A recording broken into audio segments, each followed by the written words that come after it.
Good evening and welcome to episode 9 of Watching You. I'm Jeff Scott in St. John, New Brunswick, and joining me always from Stewiacke, Nova Scotia is... Well, it's Jeff Gray. You said number 9, the magic number 9.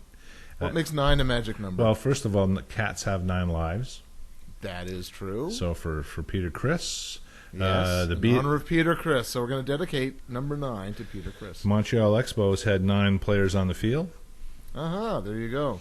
The White Album had a song, and I can't remember what the name of the song is, but I remember somewhere weirdly in there, if you smoked enough dope, John Lennon. Number 9. Number 9. Number 9. Number 9. So that's all. I was thinking of Peter Criss, really. Oh, for sure, yeah. Although he always wore a 3 on his costumes. Which is a perfect third of 9. Exactly.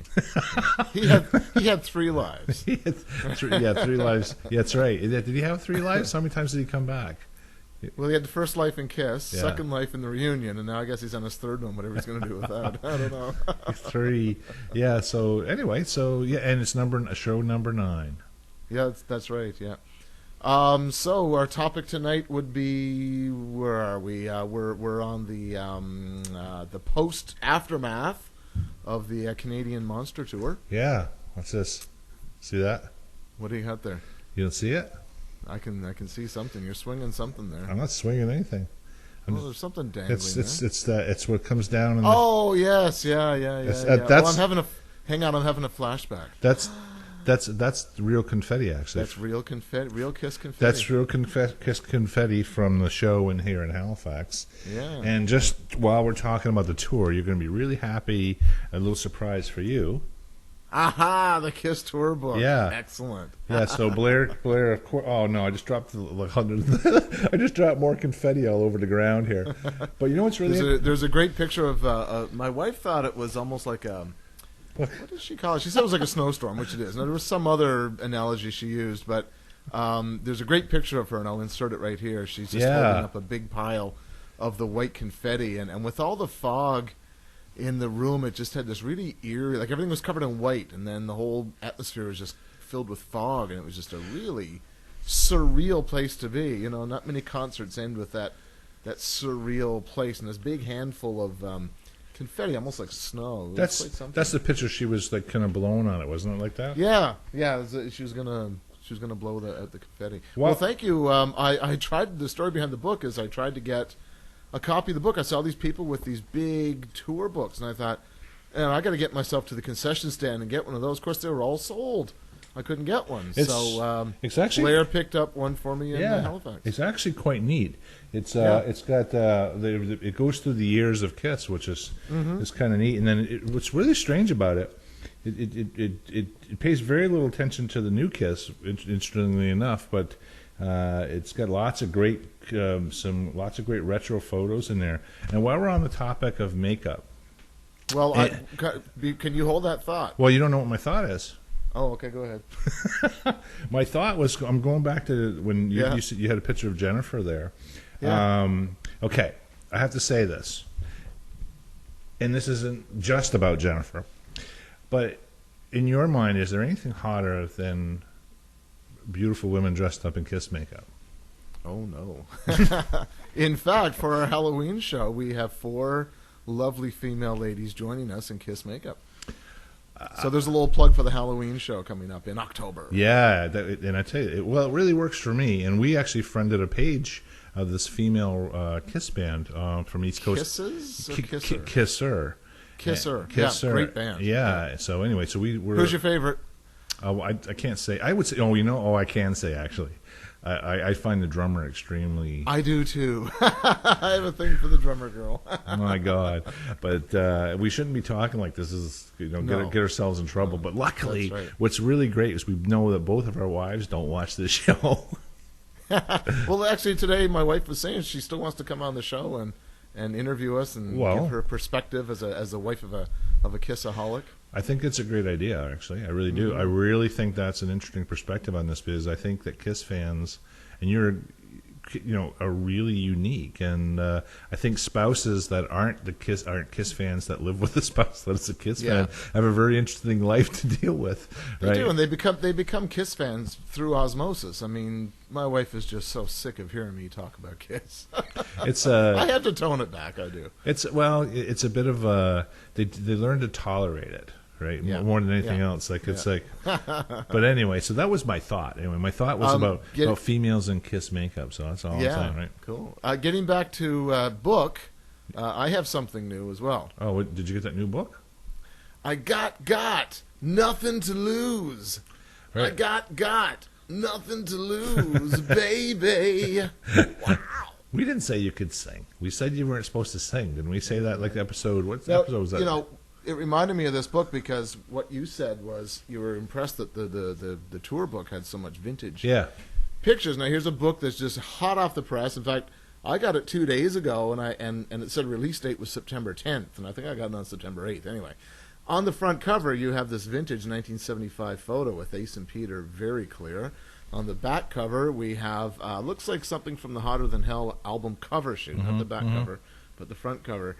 Inside, just tons and tons of vintage pictures. A lot I've seen before, but there might be a few that I haven't seen before. So it's nice that Kiss put out something brand new, and it doesn't have the new lineup on there. Not that I have anything against the new lineup, but of course we do cherish the old classic lineup. Well, as we record this, we're recording this on September 10th. As of today, I just shared a link on our East Coast Kiss Tribute page of one of our listeners, said her name before, Christine Vitale. She attended the book signing there. She went to the book signing. Yeah, so there's a little video clip on our site right now, and I will share that she has about 10 pictures she took as well.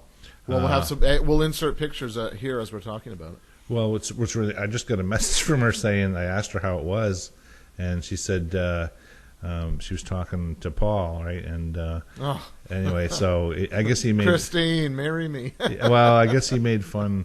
I guess he made fun of her accent when she said his name. Did he? A New Yorker made fun of her accent. Yeah, well, she's pretty thick with that. So anyway, long story short. So anyway, that's already on the Facebook page. That little share though, and it's quite unique. So I guess Gene says something kind of cool on there, but I can't quite make it out. So I'm trying to figure out what it was. Okay. Anyway, cool stuff. Lots of little things going on. So the book, have you started? Right. Have you started reading it yet? I did. It's by Ken Shapr. It says by Ken Shapr with Paul Stanley and Gene Simmons. Now I've got some issues with that already. I like the book. It's much thicker than I thought. It's a hardcover book. It's quite thick. Ken Shapr put out a book probably 10 or 12 years ago called Behind the Mask, and I got a free copy in order to review it for the local paper, which I did, and they published my review. It's the other book, Behind the Mask, is basically just a series of quotes, which is exactly what this is. It's nothing more than a series of quotes. If you get the impression that Ken Shapr sat down with Paul and Gene and penned a book, that didn't happen. I think he's just taking a number of quotes. He might have done a more recent interview with them to get more details about those first 3 formative years. But it's just a quote, and I noticed recently on Facebook there's a lot of these quotes popping up. I don't know if you've noticed it, but maybe some Facebook Kiss pages, like I'm just going to say, Kissopolis or some pages like that, they're sharing an awful lot of quotes. It'll show a picture and then a quote. Something really profound, something we probably never heard before, something that might be kind of surprising. And it's all coming from this new book, so it's just a series of quotes. The other issue I have is that it says Ken Shapr with Paul Stanley and Gene Simmons, but there's just as many quotes from Ace and Peter, Bob Kulick, even just guys who saw them at the Daisy back in 1979. Pages and pages of quotes from people I never heard of. It's just an amalgamation of quotes, but it does build the story right from day one. From leaving Wicked Lester to I haven't finished it, but I'm about probably 100 pages into it. So it is a good read. It does tell the original Kiss story. I know Blair has it, and he's reading it as well. And I haven't got any book reviews from him yet, so I'll be curious to see. I still have to read a few of those books. I haven't read Ace's book. I haven't read Lydia Chris's book, and I haven't read this one. So I got some catching up to do. I think. Well, I'm gonna do a plug. Ace's book is good. It's interesting. Whoever his ghostwriter is, or his co-writer. It's a good style. It's a good read, even if you're not a fan. It's a good read. It's interesting. Just the way, just his outlook and the way that the co-writer pins things together. I was just, because I'm a bit of a writer myself and an English teacher, I was impressed with the book just as for what it was. Aside from a KISS story, I was impressed with the writing. Peter's book is nothing like that. It's bitter and it's dark. Lydia's book is the best. If you're going to buy anyone's book, buy Lydia's. And I hope that she sees this, because I know she's a friend and a fan of the show. What we need to do, though, we definitely need to do, I think we need to do a show. I know they've been done before, but we need to do a show. We should do a show on that book. On Lydia's book? Yeah. Well, I still want to interview Lydia. Well, we could do, but I think we could do that. We could do that. Yeah. That would be a good show to do when Jennifer's involved, too, because if you think, right, because here you have Lydia, who was a wife of a member of KISS, and here's Jennifer, who was a wife of a KISS freak, right? Yeah. Kind of all fits together for me. It does. And, kudos to Lydia. She was not a bad photographer, and she obviously had some good equipment, and probably a 35 millimeter. And she got some really good early photos of the band. And when they went, on tour, those first few tours, Japan, she took a ton of photos. So every photo in the book, I'm pretty much sure is hers. It's her book. And what I like about it is that it's just the layout. Ace, Peter, and Gene's book are all, and the new Ken Shapr book, it's, text, and then you get some of those glossy pictures in the middle. Yeah. But Lydia's book is big format. It's not small. It's a big book, and it's every page is a layout of photos, but yet you've got text to go with the photos. I found it a much more enjoyable read. Also, I think Lydia is not as biased. I mean, she might be a little bit biased towards Peter, but there's some bitterness towards Peter as well. And I don't think she's on Peter's side or Paul's side or anyone's side. She's just telling the story exactly as it happened. That's what I like about her book. Yeah. So here we go. I got this stuff here, right? The confetti. Yeah, and I know they had all kinds of it in St. John. So you and I had the last episode. We had a chat about my feelings about not attending the concert, your excitement about getting to go to the concert, and I've made a pact. By the way, I'm done. I've done all my whining that I'm going to do. You've moved on. I'm not going to whine about it. I've made my position known in terms of how I feel about things. There's no point to keep doing that. There's still lots of things to enjoy about the band. So I'm done doing that part of it. Got it off my chest. So let's focus on a little bit more. I know Blair. As you know, I couldn't go to the concert. So you did though. And, I did. And we've seen a few, and I hope you're going to share some photos on the show. Well, let's start sharing photos right here. Yeah, all right. We started off with a little barbecue at a friend's house, and there we put on makeup. My wife had her makeup done, so I'm putting on mine. I did some makeup on a couple of other people.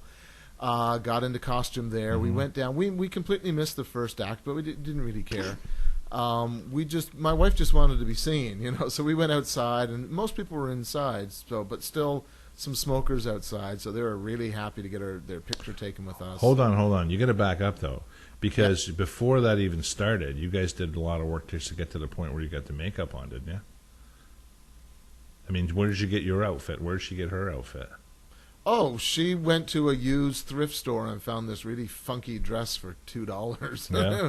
Yeah. It laces up the front, so it's kind of revealing in the front. It's almost like the Love Gun Girls. Yeah. And I just adapted some older costume pieces. I went as Paul Stanley, which I don't normally do. I usually do Gene Simmons.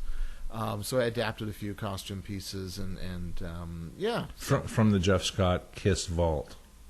From the vault. It's in the vault now. You can have a vault of an old costume pieces. The KISS costume menage, going on there. Right? Yeah, I share the rent with Superman. So anyway, diehards will get that. Anyway, sorry to interrupt you. You were talking about the barbecue and getting down there to the show. Yeah, so we were kind of late getting down there, and that's okay.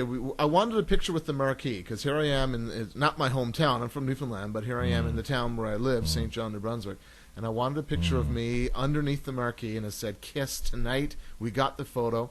It's a great photo. It is, yeah. There was a kid who was really excited to see us. He had a KISS Army T-shirt on, so I pulled him up. We got a picture with him. We went inside, and we got down to the floor, found our seats. We were good, close view of the stage. Yeah. Probably the closest I've been to the stage. Farewell tour, maybe as close, but I was up in the stands, front row of the stands. This time I was on the floor. I desperately had to use the washroom because we had a few beer with the meal. So I just couldn't find a washroom. I mean, I just couldn't find one. So I'm like halfway around from where I left my seat. I'm halfway around the bowl. It's like I can't find a washroom anywhere. The lights start going down. Oh, It's no. like there's no way I'm No. missing the beginning. That's a big climactic moment when those lights go down and that low rumble. So I know I just made a 180 to go back, and I think I just knocked some guy completely over. His beer went flying. I said sorry, and I just kept running. He said, got back. "Hey, man, I just got run over by Paul got back Stanley." got back to where Jennifer was, and no more than 3 seconds later, all right, St. John, and the whole place was just going nuts. Imagine if you'd been in the washroom while that was going on. I And know. you could hear it. I'd be there'd be a little trail of yellow behind me. You would have been pissing yourself. Yeah. I would have been pissing myself. Yeah. Frig, man, that would have been awful. So yes, okay, keep going. They opened with Psycho Circus. The sound was so bad. Oh, really? That had I not known, look, I knew they were opening with Psycho Circus. Yeah. Okay, there was no surprises. I knew exactly what to expect. Yeah. Because of the internet. We talked about this in other shows. Sometimes there were surprises. Like in '77, you got surprises. If I didn't know that they were opening with Psycho Circus, I'd have to be, I'd be kind of like, what is it? What is it they're doing? Is this something on the radio from the '70s? Is it? No, it's not Shouted Out Loud. Is it? No, it's not Detroit Rock City. I don't know what this is. The sound was so bad that I only knew it was Psycho Circus because I knew they were going to open with Psycho Circus. Yeah. It was just noise. I mean, absolute noise. I mean, if Tommy was playing in B and Paul Stanley was playing in B flat, you probably wouldn't even notice the difference. Wow. It was that bad. Wow. It seemed to improve over the night, and I'm wondering if maybe our ears adjusted to the volume and the sound guy managed to correct a few things. Maybe a combination of the both. Towards the end of the night, like I shot some video, and the sound seems quite good on the video. Yeah, the video I saw that you shared was quite good actually. For a concert, most of those videos come out muddy, but that happens quite frequently though in a concert of that size. Like the sound guy, they do their best that they can do in the sound check, but until you get the place filled with people, then the acoustics change altogether. Well, the people are absorbing sound. Yep. Also, the temperature changes because of all the people in the building. The humidity changes.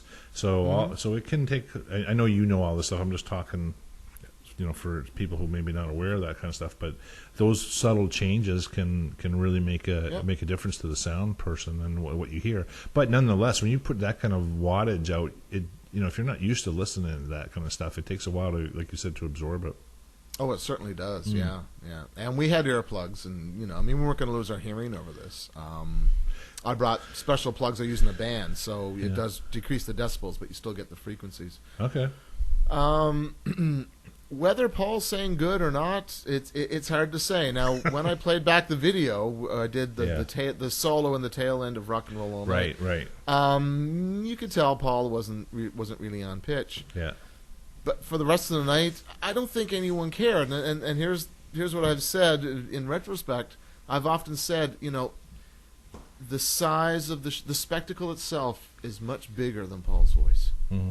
Paul's voice was such a teeny tiny part of that spectacle, and it really was a spectacle.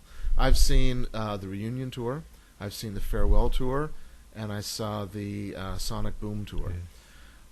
This one was so much bigger than any of them. Really? I mean, I watched some footage of the reunion tour, and I'm thinking, well, what have they got on stage? They got a set of drums and some Marshall amps. They didn't even have the staircases. They didn't have lifters. They just appeared on the stage. The reunion tour did not really have a set. This thing was just, man, it's hard to describe. That spider is cool. Yeah. And smoke coming out of it and constantly moving, constantly throwing lights. The cyclorama, the screen, oh jeez, it was so much bigger than anything I've seen. So visually very appealing, and but it's funny though. If you go back to the reunion tour, I dare say that it was probably just as impactful. It shows that you probably didn't need all that stuff for the reunion tour. No, because you know what you had in the reunion tour. You had the whole original four. You had KISS. You had KISS, and you had had KISS, and you had Paul Stanley in his prime. Yeah. Yeah. Now they've got to compensate for some things. Yeah. You've got to compensate for the fact that you don't have the original lineup. Paul is not the performer that he used to be. They can't pull off the set list they used to. I mean, the set list isn't great. Come on, War Machine.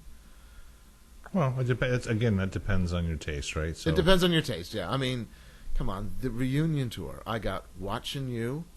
I got Rock Bottom. I got 100,000 Years.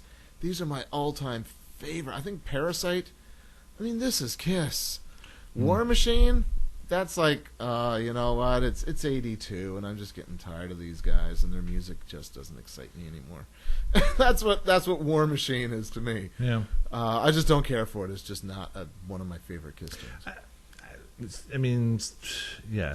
I think the biggest problem for me with the show is that, you know, at least if there were surprises, I might be more interested. Like I said, I could, even with Paul's voice and the spectacle that's going on. I think the biggest problem, like I said, you mentioned, like 1977, I had no idea what they were going to do. I mean, there was no network to figure it out. So when they opened, I had no idea what they were going to open with. I had no idea what the stage was going to look like. That's right, because you didn't even have Kiss Alive 2 yet. No, that's right. So right? we just... So you had no idea what that gatefold looked like. And you know, so the whole thing, every single moment of it was, I mean, we knew Gene was going to spit blood. You knew he was going to do the fire. You knew Paul was going to have the fireman's hat on at one point. You knew Ace was going to have his guitar go off, and Peter's drums were going to go up on a riser. And smoke was going to happen, and bombs. But beyond that, even as recently as the reunion tour, I mean, we had internet in the reunion tour.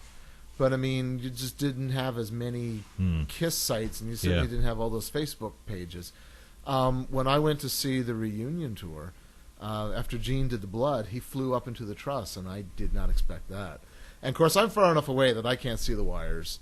And he spits his blood, and he folds his arms like he does, you know, and he looks, oh, yeah, oh, yeah, oh, yeah. I'm getting so tired of that. Anyway, all right. Yeah, and then he points up, right? And I'm thinking, yeah, this is kind of cool. And then he flew. And I did not expect that. And I still remember the, not shock, but the surprise I got. Thinking like, oh my God, he flew. That was really cool. I really didn't expect that. Yeah. And now, that's the thing now, it becomes so much of it is, I don't want to spend too much time in this part of it, but it does, you know, it's all, we know exactly what's going to happen, when it's going to happen. And so for me, if the performance isn't on as well, then, you know, I'm not sure. I think I don't care what you said. Like, I think you've made a good point so far. It's like just being there and physically, visually experiencing it would still be. I said that before, even though I had my problems with it. I still think the spectacle of it would have been worth seeing. I would have gladly gone to see it. Right, no doubt about it. The spectacle was so much bigger than Paul Stanley. It really was. It was just amazing. And from where we were, I really liked the way that they. The way that Gene and Tommy got on those elevators and just extended right out. I mean, Tommy was right above us. I'll insert a picture. I mean, we're right directly below him as he's, you know, and just all this confetti going. And, I mean, 5,000 St. Johners who I probably are not, you know, diehard KISS fans. I don't think there's a lot of diehards here in St. John. I know who they are, and they know who I am. There's 15. But still, yeah, there's 15. Anyway, 5,000 or 6,000, whatever, how many tickets they sold. Those people came out and raved about it. St. John raved about that show. And probably didn't even know the music other than Rock and Roll All Night, but the spectacle was just, you know, they just proved that KISS does it so much bigger and better than anyone. They really do. We saw the Eagles about 2 weeks before that in Newfoundland. Yeah, the Eagles sounded great, beautiful harmonies. But a show?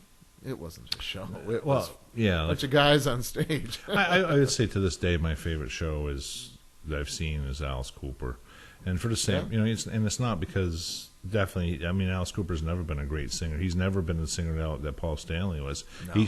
He's just, but Alice Cooper is just as good as he always was. But he's never been a great singer. But he's been an exceptional performer, and the bands he's had have been exceptional. So in other words, the professionalism of the bands, and they're just he always gets these cool young up and coming guitar players, and but you're right, the choreography of the show. Drummers. Oh my God! Well, I've seen Eric Singer with him twice, and I think he fits right into that perfectly. But it comes back to the spectacle and the emotion of the show and the performance. Now, Alice Cooper, for me, like I always said, it's like watching. He's like watching Satan on Broadway. That's you know what I mean. He's I like that. You know, Satan on Broadway. That's what it reminds me of, because he's like, he comes out and he's got this real evil look, but he's got this cane he's spinning, he's spinning this cane around, and it's very Broadway and vaudeville almost. Yeah. In a way. So I appreciate the spectacle for sure, and but I'm not. I don't know.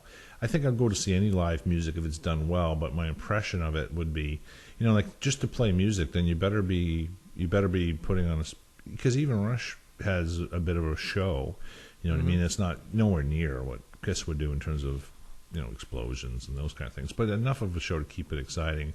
But it's the musicianship that really, and the energy from the music itself, right? So, but this is a whole different thing. But I think the only thing I've ever had a problem with this is that when people pretend it's the same, and it's just something different, and I think that's that's how I've kind of come to grips with this, is that it's just something different. It's not, it's not the band that I knew, but that's okay. It's just something different. And it's more like I said, someone said the other day, like, if when Gene and Paul leave the band, then it can be kind of sort of like Kiss de Soleil or something like that, right? Mm-hmm. And you know what? People would pay to go see that. I mean, that's, I don't know, except for the volume. I think that pretty much, I think of my parents or anybody who's not even into rock and roll would probably enjoy the spectacle as long as they could handle the volume, I think that in a decent theater, like if it were a Vegas show, okay, these theaters are built for sound. Stadiums are not. They're built for hockey. Right. Okay? Right. I think some of these shows, like I know they built one for Celine Dion. I mean, they built that in order to be a place that will receive music and project it and absorb it in just the right way. They're designed for that. I think that a Vegas kind of a KISS review would work really well. I think you could keep the volumes tame. It could be loud enough to feel the bass and feel like you're at a rock show, but I think that you could really hear the subtle nuances in the guitar and the singing and whatever. And I mean, you take KISS's early stuff. I mean, is it heavy metal? Not really. It's rock and roll. Yeah, I could see someone 65 years old sitting down and really tapping their toes to Let Me Know, Cold Gin, Firehouse. God of Thunder gets a little bit heavy, but I could see that being a Vegas kind of show. What I'd love to see, if it were a Vegas show, I'd love to see not just four guys, but maybe several guys, several players who could come off and on stage in different costumes quite easily. So you could do a very early KISS. Yes. The way they might have looked in '73 with these homemade costumes, and even have a narrator say, when they played Coventry, they had only 6 friends and relatives in the bar. When they appeared on Mike Douglas, these were the costumes that they had. So and then replicate right up to say '77, where you'd actually light up those stairs, and then you'd have those $1,000 costumes. And so I could see that being not just 4 guys, but maybe several players, and coming off and on the stage in a variety of costumes. So what it becomes is sort of like a historical review of the band. Sort of like it definitely lends itself to a Broadway experience if you think about it. Yeah, the KISS experience. Yeah, because you could definitely, because there is a story, right? I mean, even if you just look at the progression of the costumes from these homemade, like one of them wore a T-shirt with KISS hand painted on it. Well, if you had the band members actually contributing in terms of what really happened, I mean, there's a real story there in terms of why, when you think about it, the decision, like you and I have talked about a lot of things, like the decision to take the makeup off, the decision for when Ace left the band or Peter left the band, the decision to how do we manage our careers through the 80s, the decision to go back to, to reunite, the decision to continue today. all those things, like all those things that would drive, and then there'd be KISS fans that would, but keep that to the minimum, but keep, plug in music from the periods, right? Yeah. And then live performances. And I agree with you. It would be like early Gene, middle Gene, late Gene, and same thing. Skinny Gene, fat Gene. Hey, I could be the fan. I could be Skinny Jeff, Fat Jeff, right? So we could all do the same thing. But so ultimately, then it was an extremely positive experience for you then. Oh, definitely. Cool.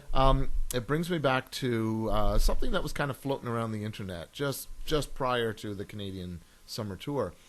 And the question was, I don't know who started it, but I know certain people were bouncing it back around. The question was, is any KISS better than no KISS? Mm-hmm. We talked about that about 4 shows ago. And I had mixed feelings on that. I mean, I could certainly say no. And anyone who says no, I could agree. I could see their point of view and agree with them. I would say yes, and anyone else who said yes, I could certainly agree with them and see their point of view. So after seeing the Canadian tour this summer, I have to change my opinion and make it a definite yes.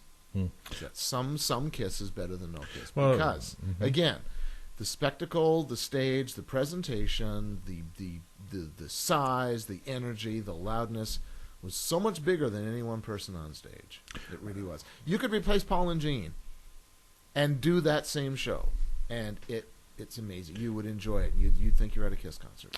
Well, see, there's where I'll agree to disagree because no, only because of this. Because as it's been defined, it says any KISS is better than some KISS is better than no KISS, or any KISS is better than no KISS.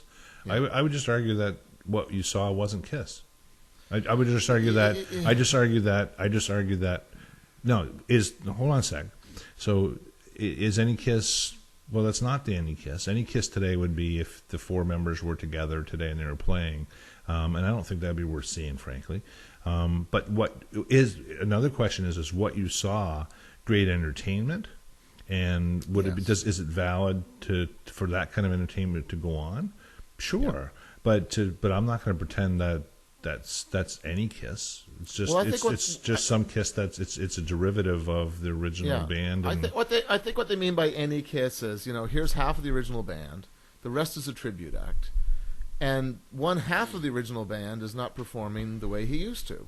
So is this any KISS, and is it better than nothing? Okay, but you said you could replace Gene and Paul. So you could make it a tribute act. Look, take that same stage. So then how would you do it? You could have 4 tribute members up there, use the same stage under the KISS license. It's all licensed by KISS. Call it KISS .2 or KISS 2.0, whatever you want to call it. Put it on stage and, doing the original KISS tunes with that logo and those iconic faces and the boots. And I know KISS fans right now, diehards, are going to throw beer bottles at me for saying this. But I think that the stage and the spectacle was so much bigger than who was in those boots. I just think I don't disagree. I guess I just wouldn't define it as KISS. I think that if you eventually get to the point where there was no original members of the band, I know we could debate that, and a lot of people had debated that. But the reality is that at some point it's just something different and new. And is it something? Because if let's pretend that a brand new band comes out and puts on the same kind of spectacle. Okay, that's not KISS. It's not. Or if they it's just because you have 4 people who are playing the songs of KISS that were written by 4 other people, or 5 or 6 or 8 other people, doesn't make it KISS. It's just, is it a valid entertainment form? Yeah. It just doesn't. I guess that's where I think people get their back up, is that when they say any KISS, well, it's not KISS for me anymore. It's just, but it doesn't mean, don't get me wrong, it doesn't mean that it doesn't have value for me. Like I wouldn't want to see it, because it's still better than, like, so you didn't even get, even though they're supposedly a decent band, the band that opened, you didn't even care to go see the opening band of the concert. There's a lot of bands I wouldn't care to see, but there are some really extraordinary productions that are put on these days that would be KISS-like, if you will, and. Anyway, so it's a moot point, really. But at the end of the day, to me, it says any KISS is better than no KISS. Well, I guess this is what I attribute when someone says that. What I hear them saying is a half, and this is the way I hear it: a half-ass Kiss is better than no Kiss, and I completely disagree. But if you said, here's a great tribute to Kiss, is that worthwhile? Yeah, but that's two separate things. You know what I'm saying? Like, it's not. I know what you're saying. Anyway, and yet, in the spirit of it, you could say, I'm seeing Kiss. I'll just give you two examples. I saw a Kiss tribute. Trying to think which one it was. I've seen so many. I'm just going to say Black Diamond. Mm-hmm. And I was in Halifax, saw Black Diamond, and the spirit was there. Yeah. Their costumes were so dead on. Their performance was so dead on. Some of the members actually kind of looked like Kiss members. And to me, that was a Kiss show. Yeah. It really was, because they're my favorite band. They played all the songs. They played it note for note. They sang it well. They looked like them. They acted like them. And the spirit was there. And I said, I know this is not, Paul, Peter, Gene, and Ace. But it didn't matter, because for that night, I was at a Kiss show. And, I even posted some pictures later. I said, here's Jeff enjoying a Kiss show. Yeah, but that's not pretending that it's Kiss. So it's pretending, but the spirit was there. Yeah. The other thing, at least once a year, these Pink Floyd tributes will go through. They used to be called Australian Pink Floyd. I think some members jumped ship and called it Brit Floyd. Doesn't matter. But they're friggin' amazing. I'll never see Pink Floyd. Yeah. I never will. They're my second favorite band. But at least once a year, I'll go. If they don't play St. John, I'll go up to Moncton to see them. And for 2 hours, I'll sit there, and it's the spirit of Pink Floyd. And to me, I couldn't care less. If you threw Dave Gilmour on stage, well, that'd be great, but it doesn't make any difference. I'm enjoying this show. It's Pink Floyd for me. Come on. It is. You really got to rethink what you just said. Okay. Well, so it would be a spectacle choice. if Dave did appear with them. Yes, that would be something. Okay, two shows are playing. One show is without Dave Gilmour. The other show has Dave Gilmour in it. Which one do you go see? Oh, Dave. No, what I'm saying is, I'm not missing. I'm not up there thinking, God, I wish Dave and Roger and Nick were on stage. I'm not saying that. I'm thinking, wow, this is as close to Pink Floyd, and for 2 hours, I'm just believing that it's Pink Floyd, and I'm enjoying it, and I leave in a huge Pink Floyd mood, and I'll play albums for the next 3 or 4 days nonstop. Yeah, just because the band's not good, we still enjoy the music. You and I and Blair, we still play the music. It's a spirit. Yeah, that's there, but anyway, we should probably move on, because it's really just a. We're boring the audience right now. Well, I have no idea, because they'll let us know, but I don't really know. But it's really just semantics in terms of how you go about this and what you think about it. But it's just that you brought the question up. We talked about it before, so for me, it's just something different. I'm just not going to pretend that it's some Kiss when half of them isn't there. You want to put a perspective on it. How long has Tommy been playing lead guitar for Kiss? Since Ace left in 2002, I think. I'd say around 2002. So you're looking at 11 years that he's been in those boots. I'm not saying it's right. I'm with you. That philosophy that he shouldn't be in those boots. However, I've gotten used to him being in those boots. I have. He's been there for 11 years. Ace was with Kiss from really 73, 74 to about 81, 82. Okay, so that's, in a way, Tommy's been there a little bit longer than Ace was with the original formation. How long has Tommy been in the band playing licks that he created for the band? Longer than that. He recorded on Psycho Circus. But no, what I mean is... Oh, sorry, what was your question? Well, no, you're kind of right. I guess what I'm saying, though, is how long has he been in the band where... if you look at the material he plays today, and the lead breaks that he plays today, where do they come from? Well, it's all Ace Frehley. So, it's... Yeah, don't get me wrong. We talked about this before. Who else is going to... If they're going to be on the road and they're going to be playing live, then Tommy Thayer's the guy to do it. Yep. Simple as that. He's got the licks. He's got the energy. He's still got youth. He can do it better than Ace right now. Yeah. I don't... He taught Ace how to play for the reunion tour. Yeah. So, okay, so as far as that goes, then he's the guy to do it, right? So... anyway, that's, but it just goes back to your own definition of what it is. So, what the band is, and when you define those things, any Kiss is better than no Kiss. For me, it's just something different. Like going to see the band now would be an experience. I'd be curious to see, Gene and Paul live, just to see them in person. But I mean, if they left the band after that, it completely becomes a vaudeville act or a Vegas act or a tribute act or a Broadway show.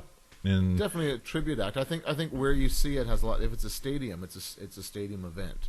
If you're going to do it in a theater in Broadway or Vegas, yeah, it's a Vegas act. And I think you could approach that two different ways.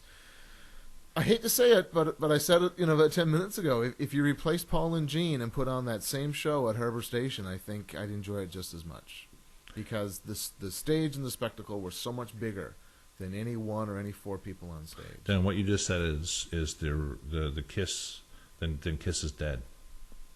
Well, yeah, okay. No, I mean really, because if you define Kiss music dead? No. Is the Kiss show dead? No.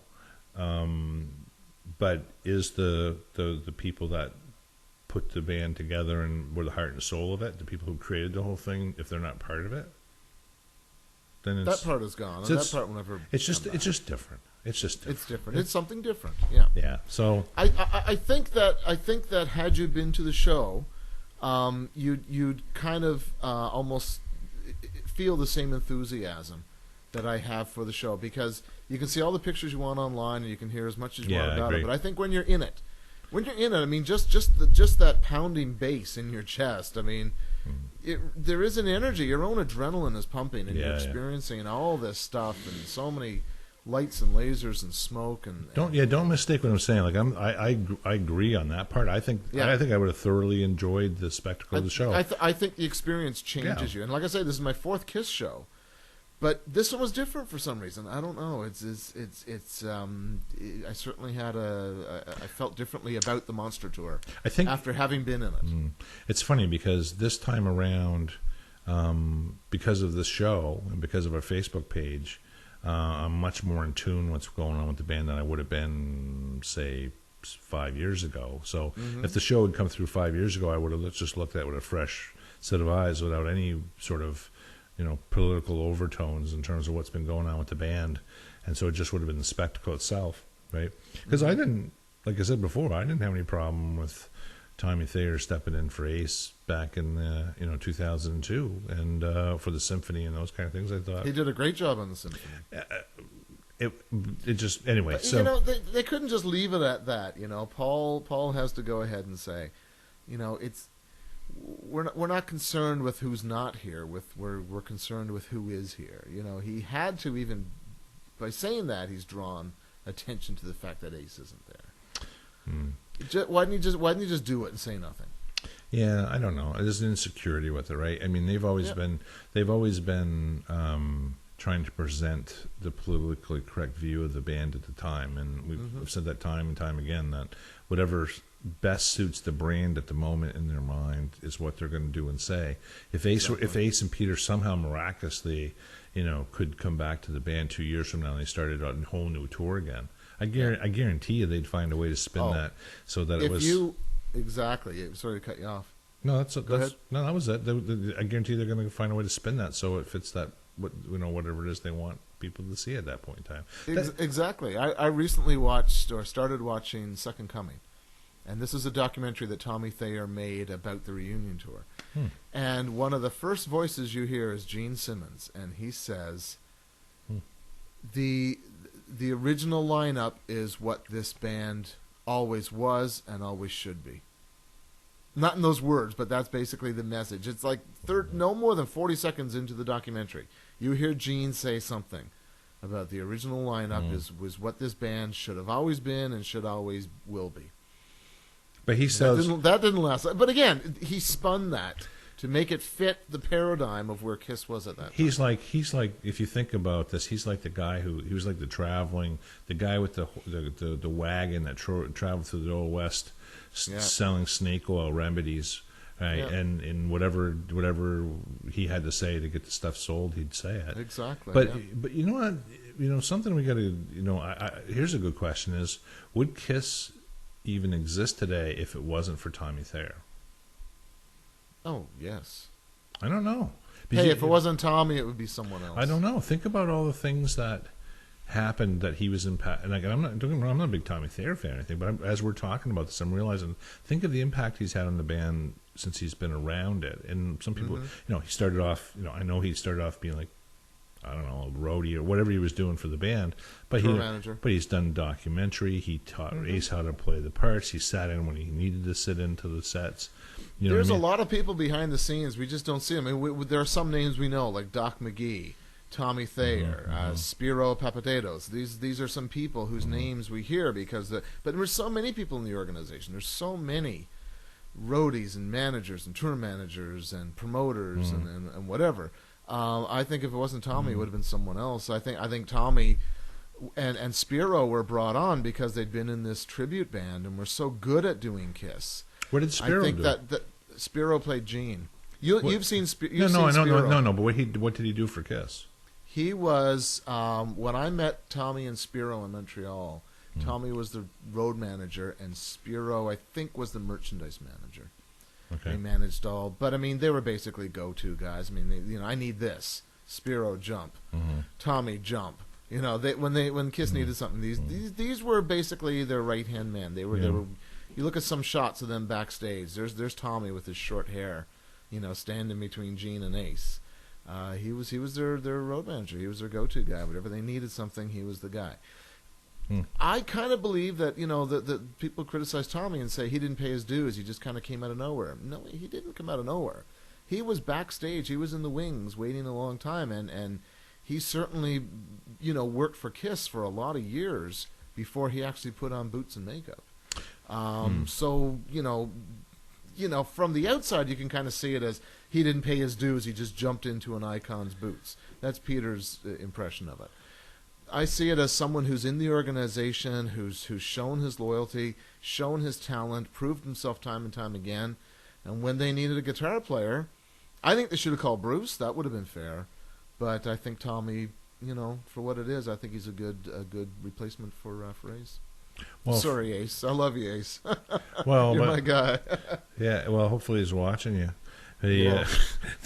But you know what? I mean, watching us. Yeah. But no, I mean, what does paying dues mean? I mean, it's Peter joined this band and did the rehearsals with them, and then they became a hit in 2 or 3 years. Is that paying dues? Peter describes it as all these grungy places they played and traveling through the southern United States in a station wagon with no air conditioning, and Gene never showered, so he stank. I mean, that's the kind of dues that Peter is talking about. You go from rags to riches, and then it's like here's Tommy Thayer, who orders my spaghetti after each meal, and now all of a sudden he's wearing an icon's boots. You've probably heard Peter tell that story over and over. I can kind of see Peter's point of view, and in a way I kind of don't agree with him. Well, I mean, Tommy learned how to play every lick exactly the way it was played, and set himself up. He gave himself a chance that when he was asked to step up to the plate, there wasn't going to be anybody who was better at it. And would Bruce have been better at it in the makeup era? Hell no. I mean, he's a great guitar player, but he's not Ace Frehley-esque, and he didn't. That's the difference. Yes, he's a good '80s player, but now they've redefined KISS. Not redefined. They've gone back to their roots. They've gone back to the original makeup, the original set lists. So now they need an Ace Frehley, and maybe Bruce isn't. Maybe he's not the Ace Frehley, but Tommy Thayer could be. So that's probably the thinking there. So I know the next show is the Halloween special. We won't talk about Halloween special, yes, sir. We won't talk. There's a lot of surprises coming up in that one. Yeah. But before we go to that one, I think that because that one's going to be a lot of fun. And what do you think? So you've seen the show now, and we've started to talk a little bit about the potential variations of KISS in the future. So do you think they should continue to put out new music?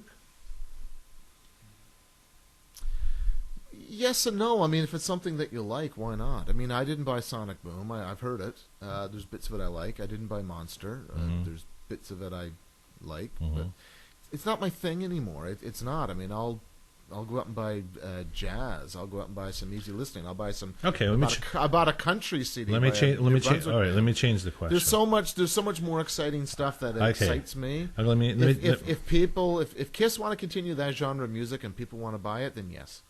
Okay, that's my question. My question isn't, do you want them to make another album? No. Should they make more music? Yeah, if they've got another album in them, if they've got another 4 albums in them, sure. Yeah, who's gonna sing?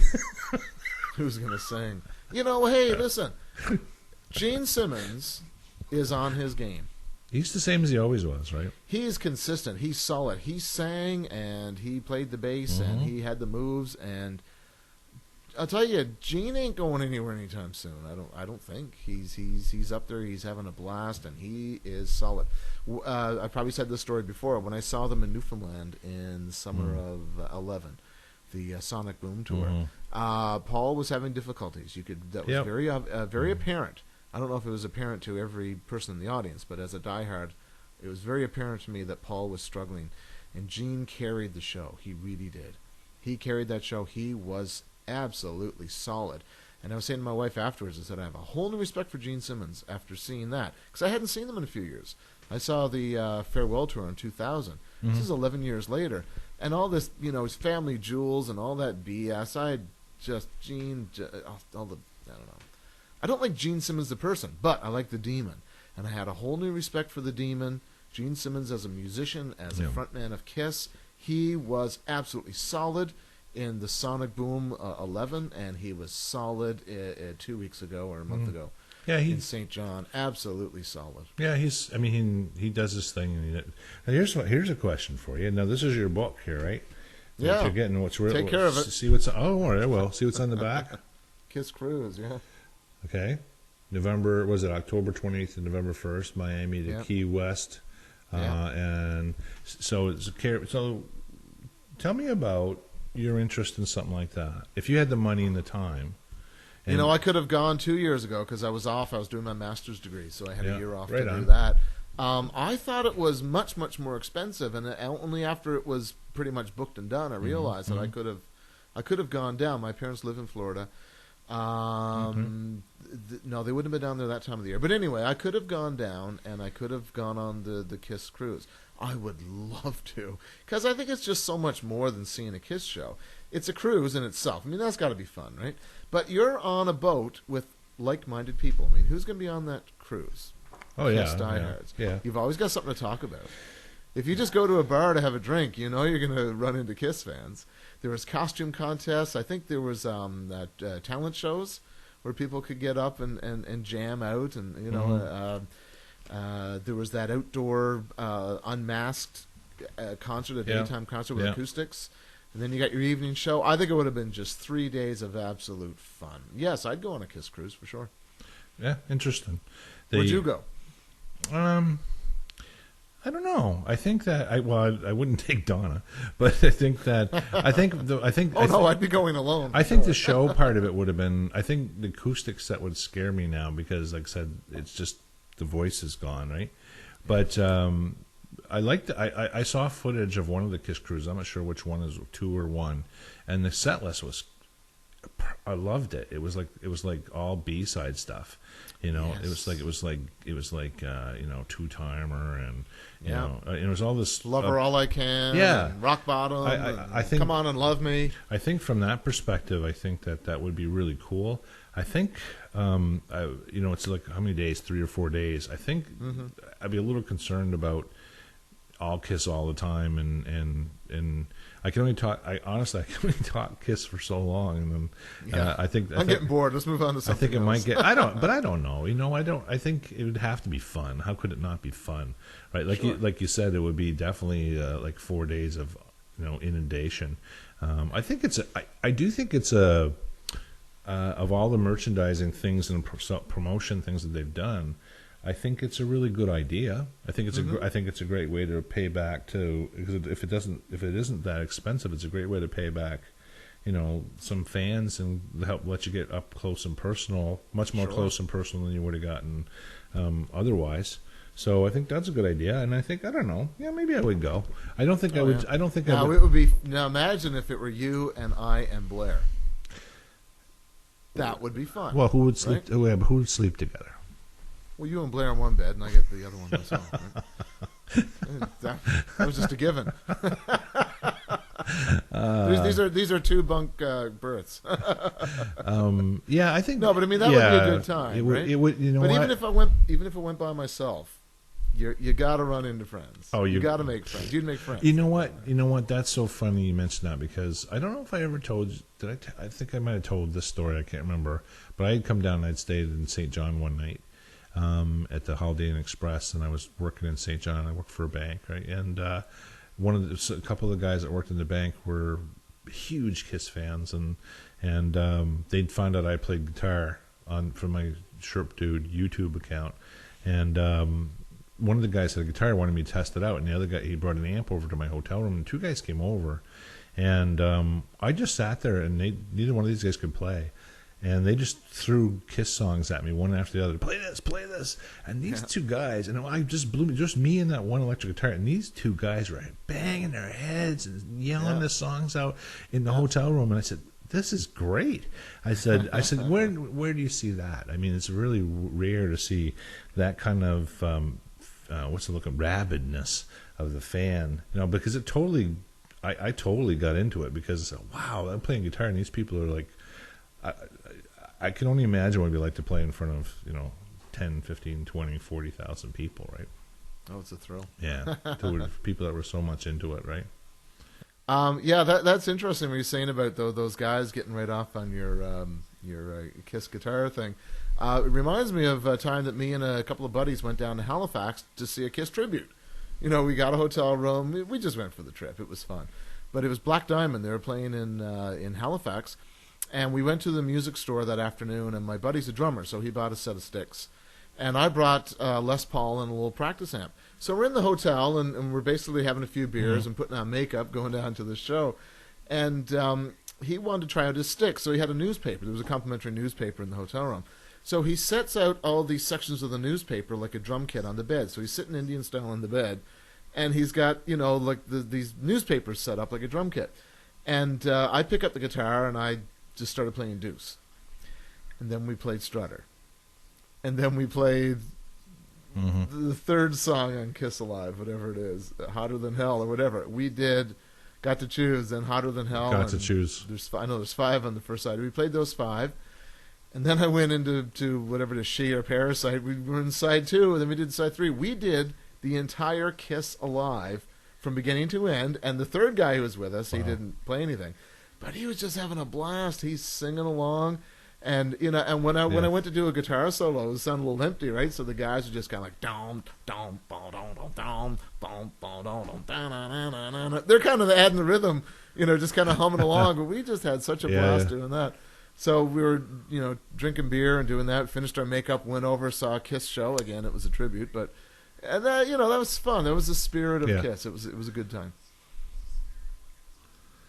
That sounds, that sounds like a really good thing for us. And we keep saying we're going to do something, right? But I think that's a really good idea of a show we can tape sometime with a camera. Is maybe get the three of us together, me, you, and Blair, and maybe a couple of beers or something like that, and maybe maybe find a handful of KISS fans that maybe could just start throwing stuff at us, and we could just have a big almost like one of those little the meet and greets. Yeah. Yeah. But just the more in a casual cool. kind of setup, sometime this fall I'd like to get down. So before the snow flies, we should pick a weekend and I'll come down and I'll bring a bass and an amp. Right on. So. Yeah, we should do that. That sounds good. Okay, that sounds so good. We're past an hour. What do you think? I think we're good to go. I think we got the next show. Anything you want to tell them about the Halloween show? I will. I'm sorry. I just want to append one little thing. Talking about surprises, and I know we've talked at length about the show and Tommy Thayer, but I just want to say one thing that surprised me. He started playing Shock Me, and he only does a verse and a chorus, and then he goes into his own tune called Out of This World. Yeah, and I thought that's kind of disappointing to a diehard, and especially an Ace Frehley diehard. But you want to know something? Here's the surprise. I absolutely loved his song, Out of This World. It was so entertaining. He did it well. It had I'd never really heard it before. I think it's on Monster. It's not on Sonic Boom, is it? Yeah, it's on Monster. It's on Monster.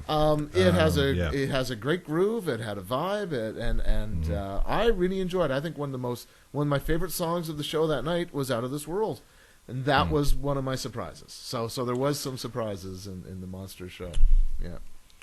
What am I going to say about that? I know the song, so it doesn't throw me. Okay. Yeah. The Halloween show. We've got a whole new backdrop.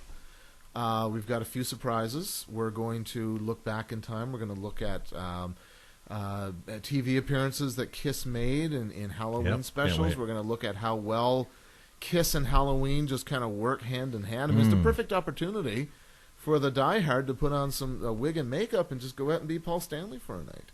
You know, KISS and Halloween work together. They really do. Yeah, that's right. Yeah. Well, it sounds great. It's always good to talk about this, and this was a different kind of show for us. I'm not sure really where we went, but the Halloween show, I'm really looking forward to the Halloween show. episode. Yeah, I mean, it's just the kind of thing where you can just sit back with some popcorn or some caramel corn and get your sweet tooth on and just enjoy reliving some great KISS moments. So keep going to, if you're watching this, you're obviously on YouTube. Don't forget to go to the Facebook page, the www.facebook.com /East Coast KISS Tribute, all one word. And really appreciate the comments and the participation that we've seen from a lot of different people. And some people are there all the time, but it's an ever-growing, slowly growing world that we have put together here, so we're just going to keep plugging away at it. Definitely, and I'm overwhelmed. My light keeps going. I'm overwhelmed. My studio lights. I'm overwhelmed by the number of people that have watched it. I mean, views up in the hundreds. It's great, but you got some diehards, Chris Medek and Christine Vitali, and I think there's a guy named Ben. I'm not sure if that's his middle name or his first name. I think he's in Europe, but he comments a lot. Ben's in the Netherlands actually. Ben Velzen, I think that's. I think so. I have to. I hope I didn't say that wrong, but he's always making comments, and he really enjoys the show. And there's lots of people. This guy named Grant Smith Bass, and Victor Del Rio makes comments quite frequently. And we'll miss people. I'm sure we're going to miss some people here that are always making some. Eldon Butt from Newfoundland makes comments. He's a Newfoundland, regular basis. Yeah. Oh, I didn't know that. Oh, hello, Eldon, from a fellow Newfoundlander. That's right. Yeah, great. He's so he and I were anyway. So lots of people. You and I are having a blast doing this, and we're just doing it when we feel like it. I mean, we're not on a schedule. Down. No, as we get something to talk about, we'll talk about it. But certainly, we're interested in hearing what people would like to hear us talk about, and we'll go from there. So I'm looking forward to number 10. Exactly. So that's our Halloween show. We're going to try to get together and jam with Blair. So we're going to have some live KISS tribute music, and I guess after that would be our Christmas special. No, our Kissmas special. We got to do. We got to do a Kissmas special. Okay, that's a good groaner to end on, I think. Imagine if KISS did a Christmas album. Okay, let's end this. Yeah. I mean, everyone else has a Christmas album, right? I hate Christmas albums. The Beach Boys did a Christmas album. So. I despise rock Christmas music. Yeah. Leave it to people like Jewel and Kenny Rogers. And Bon Jovi. Bon Jovi did a Christmas album? Well, no, I think they did Christmas songs, but... Actually, his Christmas song is not too bad. It's him and Cindy Crawford in the video, isn't it? I'm getting sleepy. East Coast Bon Jovi tribute. Ain't gonna happen. No. Anyway, it was lovely talking to you again, Jeff, as always. You too. You too. So have a good week, and I'll get this one edited and put it up on YouTube, and get ready for Halloween. So good night. I gotta start looking for some makeup in the stores. Right on. Good night to Jeff Scott in St. John, New Brunswick. Okay. Take care. Bye-bye. Good night.